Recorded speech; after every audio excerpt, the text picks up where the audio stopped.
कंधे कंधे मिले हुए हैं, कदम कदम के साथ है। दिमाग में लीजिए और खुद सब लोग बोलिए, कंधे कंधे मिले हुए हैं, कदम कदम के साथ है। कंधे कंधे मिले हुए हैं, कदम कदम के साथ है। अरे पेट करोड़ों भरने हैं, पर उनसे दुगुने हाथ हैं। पेट करोड़ों भरने हैं, पर उनसे दुगुने हाथ हैं। परम पिता परमेश्वर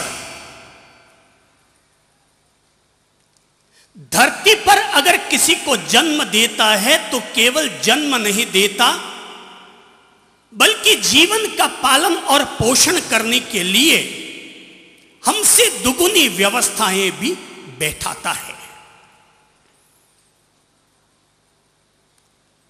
जब जब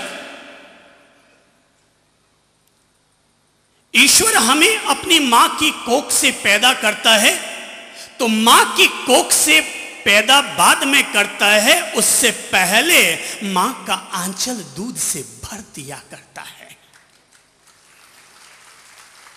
जिस व्यक्ति को यह विश्वास न हो, जिस व्यक्ति को यह विश्वास न हो कि ईश्वर कुछ करता है या नहीं करता, उस व्यक्ति को यह विश्वास कर लेना चाहिए कि जो ईश्वर इंसान को जीवन जीने के लिए पेट देता है, खाना खाने के लिए चौंच देता है, उस व्यक्ति को चौंच भरने के लिए चुग्गे की व्यवस्था भी वो निश्चित तौर पर करता है। सृष्टि में किसी का भी जन्म निरर्थक नहीं होता। यहां तक कि अगर किसी कांटे का जन्म भी हुआ है तो किसी न किसी फूल की रखवाली के लिए ही कांटे का जन्म हुआ करता है। भगवान या कुदरत जिसको भी जन्म देती है, हर जन्म देने के पीछे उसका कोई न कोई उद्देश्य अवश्य छिपा हुआ होता है। हम में से जिस व्यक्ति को यह बुनियादी बात समझ में आ जाएगी, वो हर व्यक्ति अपने आप में जीवन का सार्थक उपयोग करने के प्रति जागरूक होना शुरू हो जाएगा। कंधे कंधे मिले हुए हैं, कदम कदम के साथ है। पेट करोड़ों भरने हैं, पर उनसे दुगुने हाथ हैं। ये है भगवान की हमारे लिए व्यवस्था। वे लोग व्यर्थ में ईश्वर की प्रार्थना करते हुए अपनी ओर से मांगनी करते हैं कि भगवान मुझे ये देना, भगवान मुझे वो देना। हकीकत तो ये है कि जब भगवान हम सब लोगों को जन्म देता है तो जन्म देने के साथ ही दो दो हाथ और दो दो पांव दे देता है कि मैं तुझे जीवन जीने के लिए सारे इंतजाम मैं तुझे देता हूं। और इतना ही नहीं कि वो केवल हमें हाथ और पांव देता है, बल्कि बोलने के लिए जबान देता है, जीवन में लोगों के साथ अपनी इमेज बनाने के लिए बुद्धि भी देता है, और रिश्तों को जोड़ने के लिए दिल, हृदय और आत्मा भी समर्पित किया करता है। ये है उसकी देन। व्यर्थ है जो आदमी अपने आप को गरीब समझता है और यह मानता है कि ईश्वर ने उसे कुछ न दिया। मैं बता देना चाहूंगा कि ईश्वर ने हमें इतना दिया है, इतना दिया है कि हर इंसान को जन्म के साथ ही करोड़पति बना करके पैदा किया है। हर आदमी को, बात गले नहीं उतरी, पर हर आदमी को भगवान ने करोड़पति बना करके पैदा किया है। अगर आप अपनी एक आंख किसी को देने के लिए तैयार हो जाएं तो मैं आपको आपकी एक आंख के बदले में 10 लाख रुपया दिलाने को तैयार हो जाऊंगा। अगर आप अपनी 2 आंखें देने के लिए तैयार हो जाएं तो आपको 20 लाख मिल सकते हैं। अगर आप अपना एक लीवर देने को तैयार हो जाएं तो आपको 50 लाख मिल सकते हैं। और अगर आप अपनी दोनों किडनियां देने के लिए तैयार हो जाएं तो कितने मिल जाएंगे? कितने मिल जाएंगे? जरा अपनी पीठ थपथपाओ और ईश्वर को साधुवाद दो कि भगवान तूने हमें जन्म से ही करोड़पति बना करके पैदा किया है। बात की शुरुआत करूंगा एक सच्ची घटना के साथ। एक प्रसिद्ध सीमेंट कंपनी में एक इंजीनियर सेवारत था। अचानक कार का एक्सीडेंट हुआ। वो तो बच गया, लेकिन ऑपरेशन के दौरान रीढ़ की हड्डी की कोई ऐसी नस दब गई जिसके चलते गर्दन से नीचे का पूरा भाग उसका डैमेज हो गया, अर्थात हाथ पांव तो रह गए लेकिन गर्दन से नीचे के पूरे हिस्से में लकवा मार गया। कंपनी अपनी ओर से अपने इंजीनियर को ठीक कराने के लिए जितनी मेहनत करवा सकती थी करवाने का प्रयास किया, लेकिन जब देखा कि 1.5 साल में भी कोई परिणाम नहीं आया तो कंपनी ने उस इंजीनियर को सेवा से मुक्त कर दिया और वो व्यक्ति चला गया अपने गृह नगर, अपनी जन्मभूमि पर, क्योंकि अब तो केवल जीना है तो सेवा करते रहो और अपने दिन गुजारते रहो।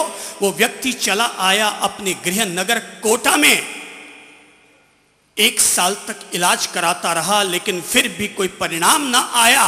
उसे लगा कि इस तरह से व्यर्थ की जिंदगी जीने से तो मर जाना कहीं ज्यादा बेहतर है।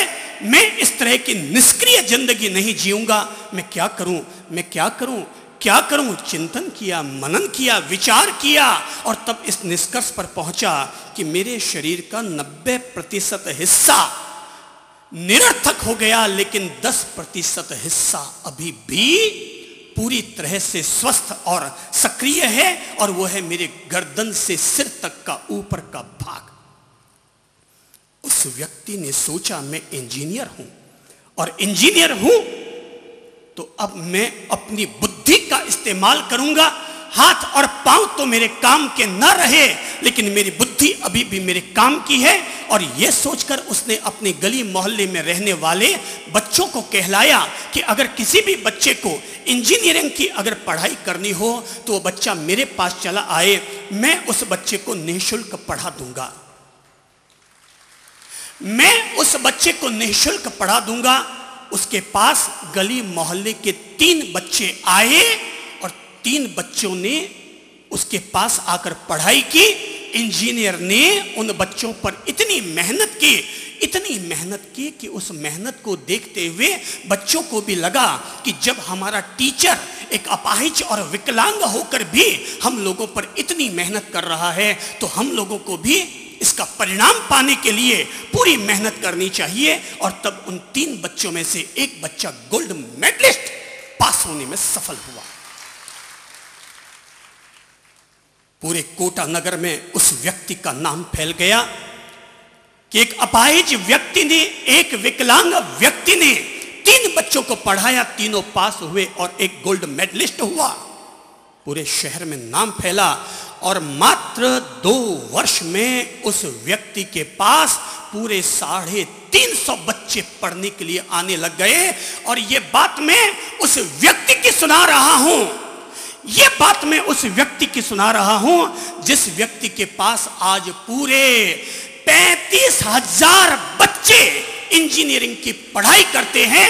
और उस व्यक्ति का नाम है कोटा के BK बंसल इंस्टीट्यूट के मालिक डायरेक्टर BK बंसल, जो कि कुर्सी पर बैठकर आता है और केवल अपनी जबान से और अपनी बुद्धि से बच्चों को तैयार करता है। और 35,000 बच्चे आज उस व्यक्ति के पास देश में पढ़ने वाले मौजूद हैं। शरीर अगर कभी किसी का अपाहिज हो जाए तब भी अपने मन को कभी भी अपाहिज मत होने दो, क्योंकि मन अगर डूब गया तो जिंदगी डूब गई, मन डूबा की नाव डूब जाती है।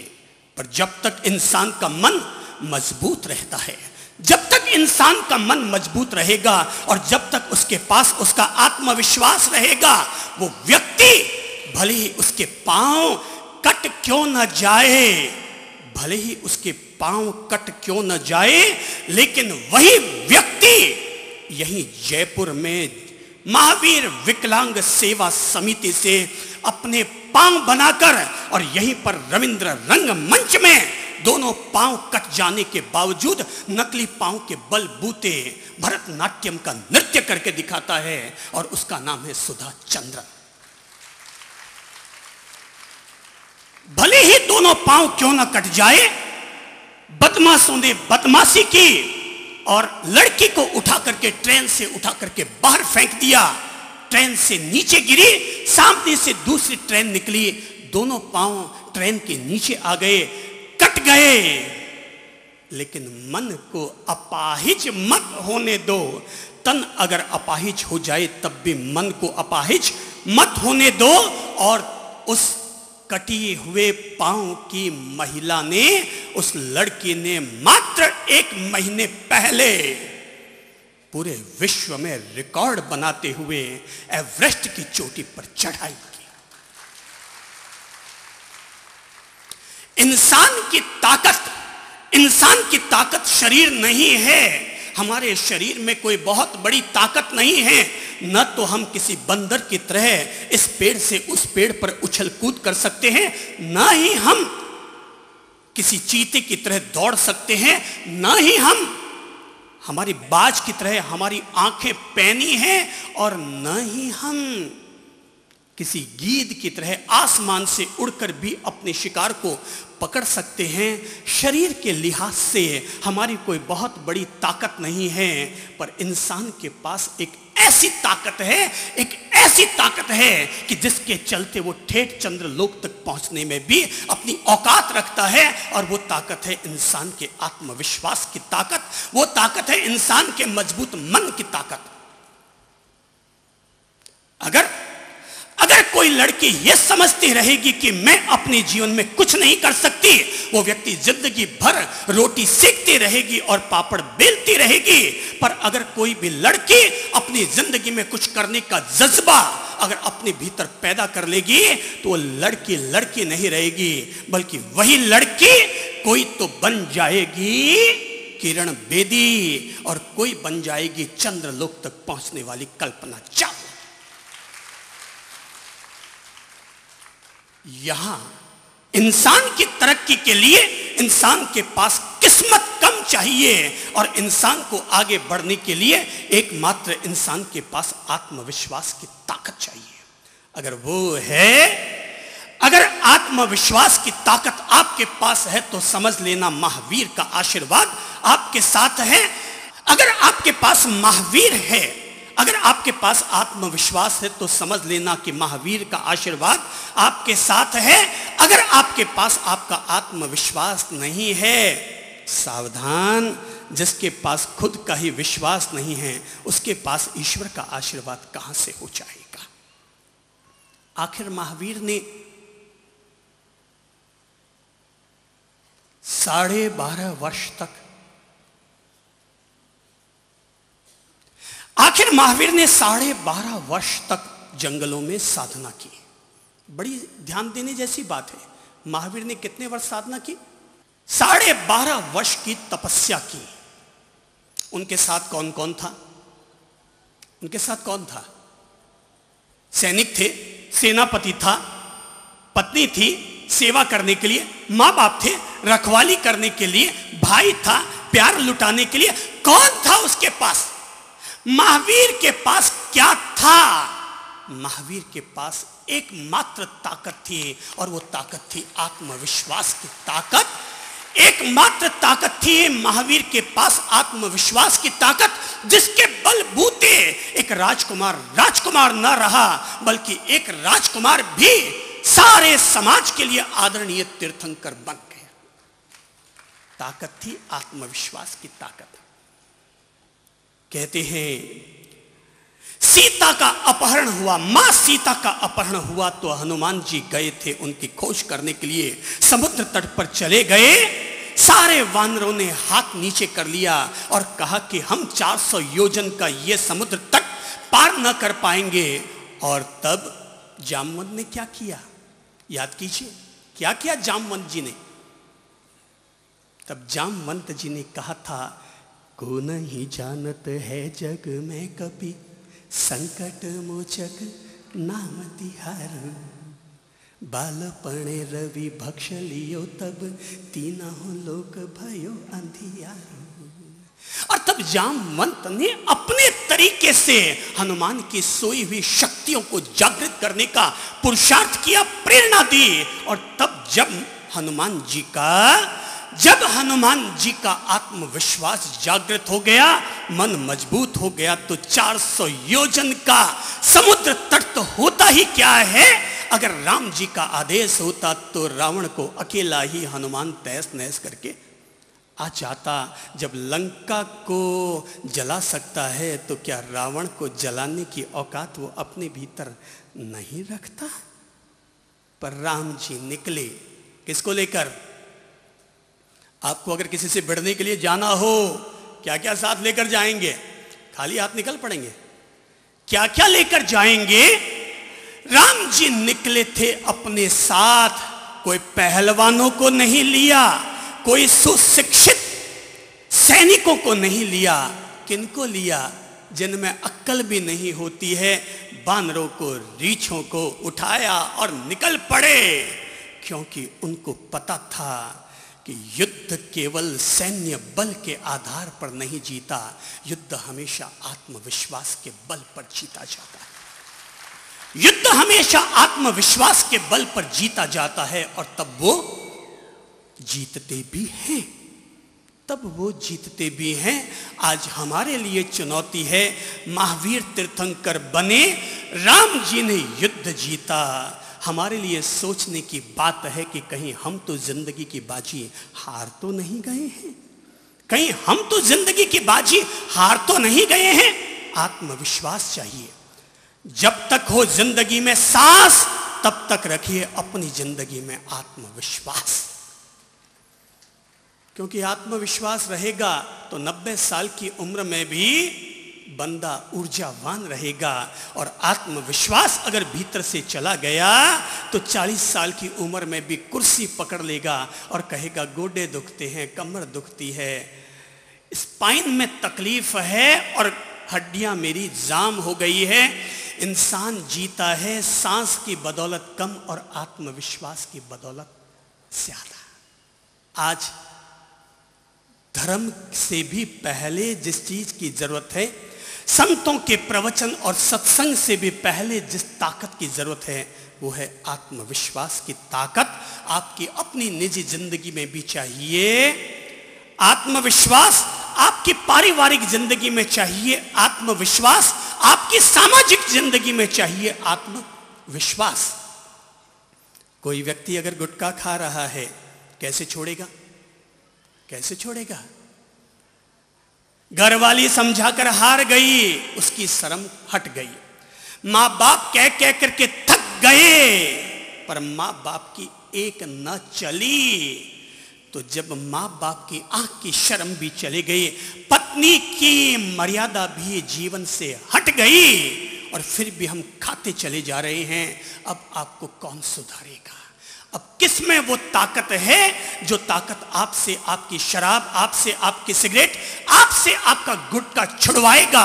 वो एकमात्र ताकत है आपका अपना आत्मविश्वास। कि अगर आप आज भी ये संकल्प कर ले कि मैं आज के बाद इस चीज का त्याग करता हूं, त्याग करता हूं, त्याग करता हूं, आपका आत्मविश्वास आपके जीवन का महावीर बन जाएगा और आपके जीवन से वो बुराई हमेशा के लिए दूर हो जाएगी।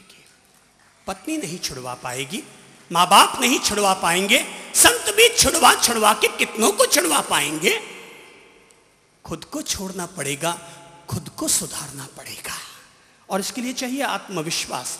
परिवार में अगर आप 5 भाई हैं, परिवार में अगर आप 5 भाई हैं अथवा 2 बेटे हैं अथवा 3 बेटियां हैं, परिवार की औकात बढ़ाने के लिए चाहिए आत्मविश्वास।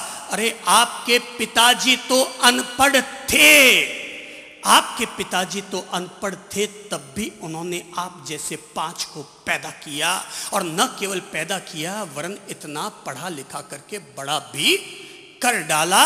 पापा जी अनपढ़ थे तब भी उन्होंने मेहनत कर करके आपको इतना बड़ा बना दिया। अरे वो एक थे, आप 5 को पाल पोस कर बड़ा किया। अब आप 5 इकट्ठे होइए और अपने घर की स्थिति को और आसमान की ऊंचाइयों तक पहुंचाइए। पापा अनपढ़, आप पढ़े लिखे हुए, पापा 1 आप 5। केवल आत्मविश्वास चाहिए तो आप अपने परिवार की स्थिति को भी आगे बढ़ाने में सफल हो जाएंगे।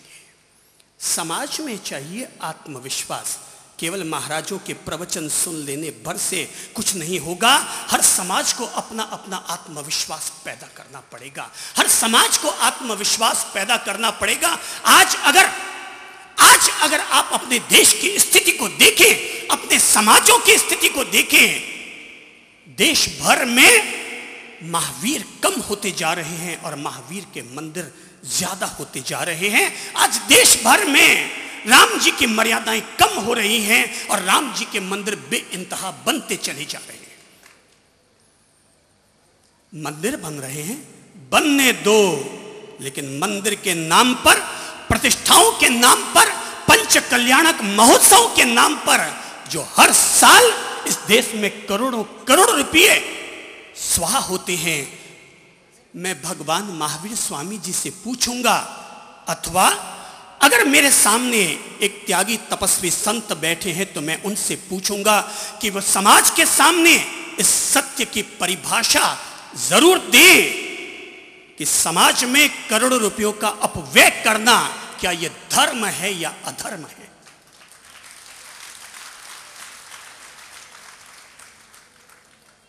प्रतिष्ठाएं होती हैं, एक प्रतिष्ठा पर पूरी नगरी ऐसे सजा दी जाती है जैसे ये महावीर स्वामी के मंदिर की प्रतिष्ठा ना हो, बल्कि महावीर स्वामी का किसी राजकुमारी के साथ विवाह हो।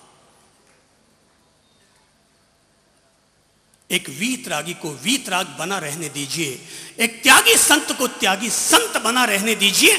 चातुर्मास होते हैं संतों के। समाज में इतनी बुराइयां आती चली गई हैं, अगर समाज के लोग आत्मविश्वास के साथ अगर कदम अपना आगे न बढ़ाएंगे तो परिणाम पता है क्या होगा। हम संत त्यागी नहीं रहेंगे, बल्कि हमारे साथ आसपास में केवल भोग और वैभव ही बढ़ते चले जाएंगे। मैं पूछना चाहूंगा, अगर एक एक महाराज के चातुर्मास होते हैं और देश में अगर हम चातुर्मासों की गिनती करें तो कम से कम 1000 संतों के चातुर्मास ऐसे होते हैं। कितने का मैंने? 1000 संतों के चातुर्मास ऐसे होते हैं जिनके 4 महीने का खर्चा 10 करोड़ से ऊपर का होता है। अब मैं पूछना चाहूंगा, क्या समाज अकेले में बैठकर आत्मविश्वास के साथ इस बात पर चिंतन नहीं करेगा कि हम चातुर्मास करके समाज में अपरिग्रह की स्थापना करना चाहते हैं या हम केवल भोग और ऐश्वर्य का ही प्रदर्शन करना चाहते हैं? अपरिग्रह धर्म का अनुयायी है समाज वर्ग, लेकिन किसी में आत्मविश्वास नहीं, कोई बोलने का सामर्थ्य नहीं। जो होता है उसको हम देखते जा रहे हैं, मूक बन चुके हैं, गूंगे जानवर होते हैं। भगवान को हम लोगों ने गूंगा नहीं पैदा किया है। एक एक महाराज के चातुर्मास, जीमणवारियां होती है चातुर्मासों में। अब वो सादगियां कहां चली गई? जब एक तरफ कहते हो कि भगवान के मंदिर में वीतराग की मुद्रा रहनी चाहिए, जब आप एक तरफ कहते हो कि संत का जीवन त्यागी तपस्वी या निर्वस्त्र या सवस्त्र रहना चाहिए, लेकिन समाज में अगर जीमणवारियां होती है, कितने आइटम बनते हैं, कितने आइटम बनते हैं। आपके घर पर बाहर से कोई अतिथि आए, आपके घर पर अतिथि आए, आप उसे 6 मिठाई से खाना खिलाएं, पर समाज में अगर कोई अतिथि आता है तो केवल उसकी दाल रोटी और सब्जी की व्यवस्था होनी चाहिए। मिठाई आप तब खिलाइए जब आप अपने घर में जीमने के लिए बुलाते हैं। तो समाज से चंदा करके धर्म करना, समाज से चंदा करके अपनी नाम कमाई करना, यह कौन सा धर्म हो गया भाई? यह कौन सा धर्म हो गया कि पैसा इकट्ठा करते हैं हम दुनिया भर से, और पैसा इकट्ठा करके अगर चंद्रप्रभ महाराज की आपको भक्ति करनी हो ना तो अपने घर में ले जाइए, उसको रसगुल्ला खिलाइए, उसको संदेश खिलाइए, उसको पनीर खिलाइए। पर अगर आपने चंदा इकट्ठा किया है और उससे अगर चंद्रप्रभ महाराज की आप रोटी की व्यवस्था करते हैं तो चंद्रप्रभ महाराज जिंदगी भर इस बात को याद रखना कि लोग तो दे दे के तिर जाएंगे, लेकिन खा खा के तू कहां डूबेगा, खा खा के तू कहां डूबेगा। ये सारा ऋण तुझ पर चढ़ता जाएगा। समाज में इतनी जीमणवारियां होती हैं, इतने विवाह होते हैं, कितने आइटम बनते हैं, कितने आइटम बनते हैं, कोई तो बोलो। कितने बनते हैं? 100 आइटम बनते हैं। अरे मेरे भाई लोगों, अमीर आदमी की ताकत है कि वो 100 आइटम बना लेगा, लेकिन एक मध्यम वर्गीय और गरीब को भी अपनी बेटी की शादी करनी है। और अगर एक बेटी की उसको शादी करनी है, आपको नहीं पता, आपके यहां नौकरी करने वाला 7,000 रुपये महीने का मासिक वेतन कमाने वाले व्यक्ति के भी 2 बेटी और 1 बेटा है। उसकी भी तमन्नाएं होती हैं, उसको भी कभी तमन्ना जगती मैं अपनी पत्नी को एक साड़ी दिलाऊं, उसकी भी कभी तमन्ना होती है कि मैं भी अपनी बच्ची को कभी एक कुल्फी खिलाऊं। आप तो खर्चा कर करके अपना ऐशो आराम दिखा देते हैं, लेकिन आप लोग कोई भी इंसानियत के बारे में नहीं सोचते। हाँ भाई, मंदिर में जाना और भगवान को मत्था टेकना बहुत आसान है, लेकिन गरीब गुरबों में भगवान को देखना यह बहुत बड़ी तपस्या है। जीमणवारियां करते हो, 100 आइटम बनाते हो, अब बीमारियां न बढ़ेगी तो और क्या होगा? 100 आइटम बनाते हो और 100 आइटम अगर सुबह 11 बजे आपको खिलाने हैं तो पहले दिन रात को न बनेगा तो और क्या होगा? पहले चरण में ही आपने अहिंसा का अतिक्रमण किया। अगर समाज में किसी भी तरह का जीवन होता है तो पहले दिन बनी हुई सामग्री अगले दिन काम में लेना, यह महावीर स्वामी जी की पूजा का अपमान है। कल ही तो हमने आदरणीय संत प्रवर से मुखारविंद से यह सुना था और मुझे सुनते हुए बहुत अच्छा लगा था कि जब संत प्रवर ने यह कहा था कि रात्रि का बना हुआ दिन में नहीं खाएंगे और दिन का बना हुआ रात्रि में नहीं खाएंगे। अगर हमारे समाज में जीमणवारी होती है तो मैं कहना चाहूंगा, समाज में अगर जीमण हो तो 1 मिठाई से ज्यादा नहीं होना चाहिए। समाज का अगर जीमण है जिसमें 10 लोगों ने मिलकर के चंदा दिया है, सबके सहयोग से अगर जीमण बन रहा है तो 1 मिठाई से ज्यादा मिठाई मत बनाओ, 1 नमकीन से ज्यादा नमकीन मत बनाओ, 2 सब्जी से ज्यादा सब्जियां मत बनाओ। 6 या 7 आइटम में अपने समाज के जीवन को पूरा करो। 6 या 7 आइटम में समाज के जीवन को पूरा करो। और अगर आप अपने घर में शादी करते हैं, मैं कहना चाहूंगा आप में से जितने अमीर लोग हैं, वे अगर आज ये संकल्प लेते हैं कि जिस शादी में 15 आइटम से ज्यादा बनेंगे, हम उस शादी में जाकर के भोजन ग्रहण नहीं करेंगे। बना भाई, तुझे कितना बनाना है। समाज में अगर संशोधन तो लाना पड़ेगा, समाज में आखिर सुधार तो करना पड़ेगा। और सुधार लाने के लिए अगर आप सोचते हैं जयपुर इतना बड़ा, जहां पर 50 लाख की संख्या रहती है, आबादी रहती है, पर यहां बैठे हुए अगर 8,000 लोग ये संकल्प लेते हों, केवल 8,000 लोग ये संकल्प लेते हों कि कोई भी व्यक्ति अपने शादी में चाहे जितने आइटम बनाए, लेकिन हम जिस शादी में 15 आइटम से ज्यादा होंगे, हम वहां पर खाना नहीं खाएंगे, अपने घर में आकर के रोटी खाएंगे।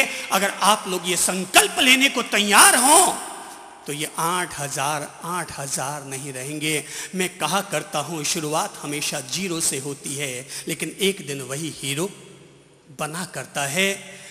अगर आप लोग ये संकल्प लेने को तैयार हों, चातुर्मास चल रहा है, अब परिग्रह धर्म की यहाँ पर स्थापना हो रही है और रोज यहाँ पर तप और त्याग की प्रेरणा दी जाती है, तो मैं आपको केवल ऐसी प्रेरणा दे रहा हूँ जिसमें आपको छोड़ना कुछ भी नहीं है।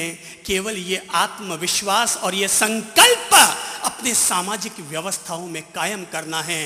केवल एक त्याग, केवल एक तपस्या, इस 10 लक्षणी से पहले, इस पर्युषण से पहले मैं केवल एक संकल्प दिला रहा हूं, और वो संकल्प है कि मैं अपने द्वारा ऐसे किसी शादी के समारोह में शरीक नहीं होऊंगा जहां कितने लोग 15 आइटम के पक्षधर हैं, हाथ खड़ा कीजिए। तो ताली बजाऊंगा मैं अपनी तरफ से इस सारे समाज के लिए जहां लोग ये इस तरह की भावना रखते हैं। 15 आइटम 16वां आइटम बन जाए तो शादी में अगर जाना पड़े चले जाना, लेकिन उसके मुंह पर एक लाइन बोल के आ जाना, भैया तेरे यहाँ खाना खाने की तबीयत तो बहुत करती थी, पर गुरुजी ने नियम दिला दिया, पचखान दिला दिया कि जहां 15 आइटम से ज्यादा बनेंगे मैं वहां पर खाना नहीं खाऊंगा। अगर आपने 3 शादियों में जाकर के अपना यह संकल्प दोहरा दिया, आपका यह संकल्प 8000 लोगों का संकल्प नहीं होगा, बल्कि आने वाले 1 साल के बाद यह पूरे जयपुर नगर का संकल्प बन जाएगा। आपके घर में अगर बहू आती है, आपके घर से अगर बेटी रवाना होती है, यह आत्मविश्वास और संकल्प अपने भीतर पैदा कीजिए कि मैं अपने घर में एक पाप कभी नहीं करूंगा, और ये पाप ये नहीं करूंगा कि मैं अपने घर में बहू तो लेकर आऊंगा लेकिन बहू के साथ दहेज नहीं लेकर आऊंगा। बहू तो लाऊंगा लेकिन बहू के साथ दहेज नहीं लाऊंगा।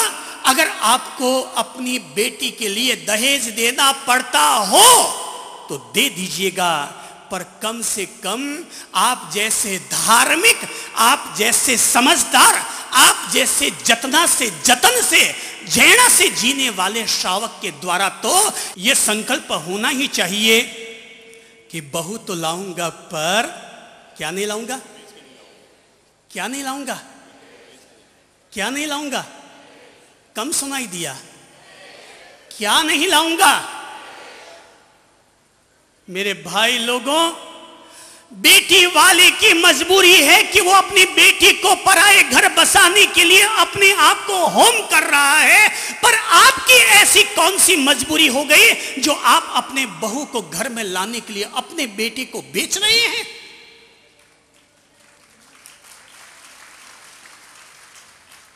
अगर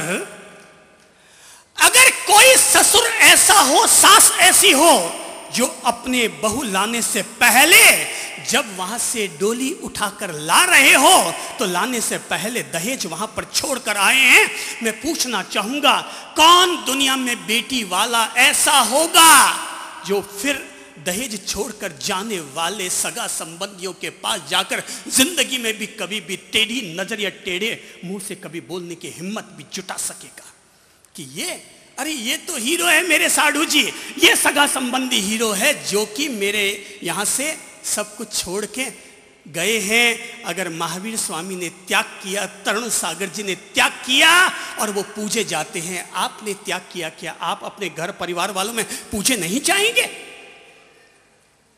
विश्वास चाहिए, आत्मविश्वास चाहिए, समाज को बदलने का आत्मविश्वास चाहिए। मेरे भाई लोगों, अपने आप को कभी कमजोर मत समझना, अपने आप को कभी कमजोर मत समझना। अगर अपने आप को कमजोर समझ बैठोगे तो हालात ये होंगे कि हालात आपको खिलौना बना देंगे और जैसा चाहेंगे वैसा नचाते रहेंगे। इसलिए बेहतर ये होगा अपने आप को हालात का खिलौना न बनाएं, बल्कि अपने आप को वो चट्टान बनाएं, वो चट्टान बनाएं जिसके सामने बुरे से बुरे हालात भी गिर करके खत्म हो जाए।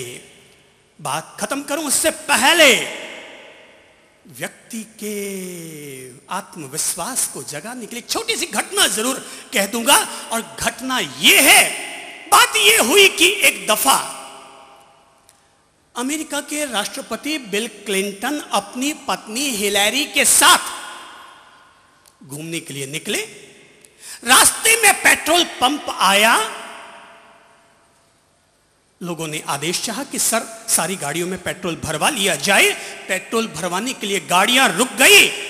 संयोग की बात, पेट्रोल पंप का मालिक हिलैरी क्लिंटन का बचपन का दोस्त था और उसने जैसे ही नाम पढ़ा कि ये तो मेरे दोस्त का पेट्रोल पंप है, हिलैरी क्लिंटन अर्थात राष्ट्रपति की पत्नी नीचे उतरी और अपने बचपन के दोस्त से मिलने चली गई। मेल मिलाकर आई, 20 मिनट में सारा पेट्रोल भर लिया, चाय नाश्ता भी हो गया और जब रवाना होने लगे तो पेट्रोल पंप का मालिक हिलैरी क्लिंटन और बिल क्लिंटन को विदाई देने के लिए कार तक आया। बिल क्लिंटन को मजाक सूझी और तब बिल क्लिंटन ने कहा देखा हिलैरी, अरे देखा, ये तो अच्छा हुआ तेरी शादी मेरे साथ हुई, इसलिए आज तू राष्ट्रपति की पत्नी है। अगर तेरी शादी इस पेट्रोल पंप के मालिक से होती तो आज तू केवल पेट्रोल पंप की मालकिन भर बनकर रह जाती। हिलैरी क्लिंटन ने कहा, सर माफ कीजिएगा, अपने शब्दों को वापस लीजिएगा। आज अगर मेरी शादी इस पेट्रोल पंप के मालिक से होती तो अमेरिका के राष्ट्रपति आप नहीं बल्कि ये बना हुआ होता।